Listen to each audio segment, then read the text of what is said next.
Hola, ¿qué tal? Buen día.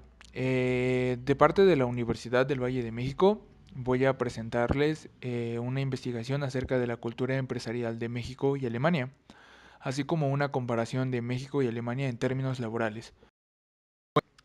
Bueno, antes que nada, empezaremos con el horario laboral. En México, el país, según la OCDE, donde más horas se trabaja por año, de acuerdo con un reporte del organismo mencionado en cifras del 2016, tiene un promedio de 43 horas a la semana. Sin embargo, en Alemania está permitido trabajar hasta 48 horas semanales, pero como máximo se permiten solo 8 horas diarias y a veces incluso 10, pero esto solo es en situaciones extraordinarias. Pero normalmente a partir de las 6 horas es obligatorio una pausa de 30 minutos como mínimo, y en caso de trabajar 9 horas esta debe ser de 45 minutos.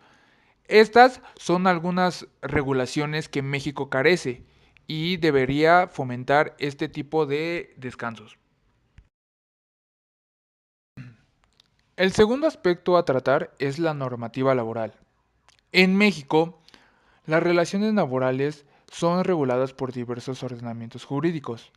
Es por ello que se resulta imprescindible abordar dichos ordenamientos, siendo la base el artículo 123 constitucional, que nos cita que toda persona tiene derecho al trabajo digno y socialmente útil. Al efecto, se promoverá la creación de empleos y la organización social de trabajo, conforme a la ley.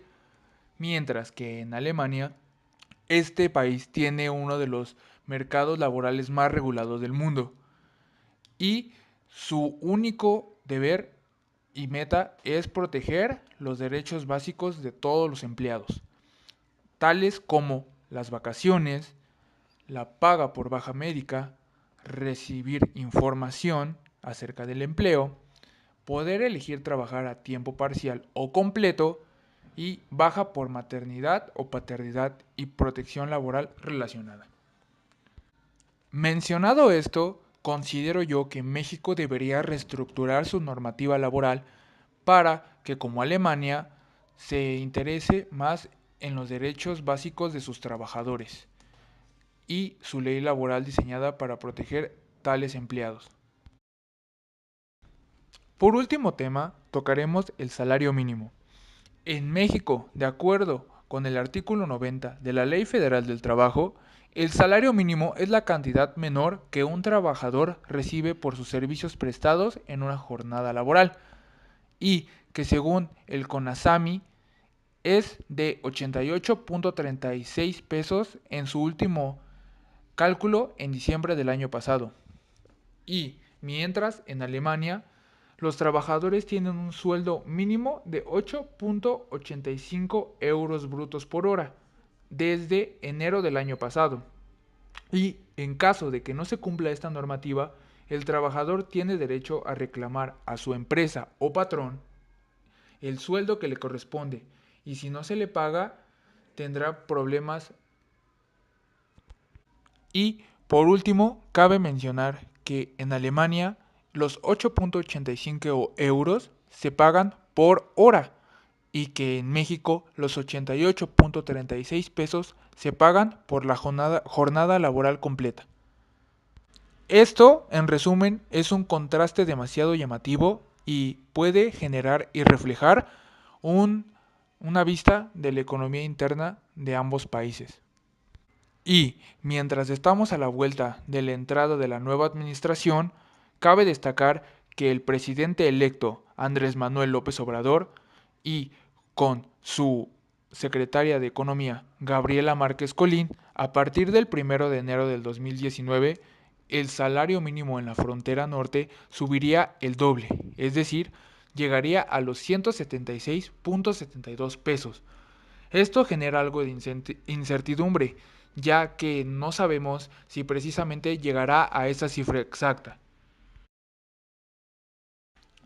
Como conclusión, yo considero que México debe regular más que nada su normativa laboral, ya que como Alemania le presta tanto interés a los derechos básicos de sus trabajadores, así como dándoles buenos salarios mínimos, dándoles excelentes prestaciones y derechos básicos de cualquier otro trabajador, México, sin embargo, se queda muy rezagado, ya que aquí, en México, el que trabaja más y cobre menos es el que se queda con la plaza. Y por desgracia, algunas veces los empleadores y los patrones ni siquiera prestan derechos básicos que cualquier empleado debería tener.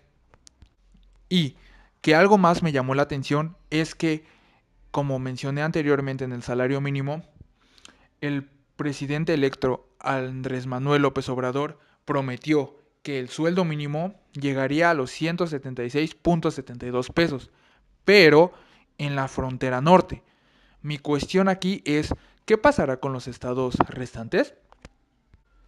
Y por último, les muestro las fuentes por las cuales yo basé esta investigación y de donde saqué la información anteriormente expuesta. Espero sigan teniendo un excelente día y eso sería todo por mi parte.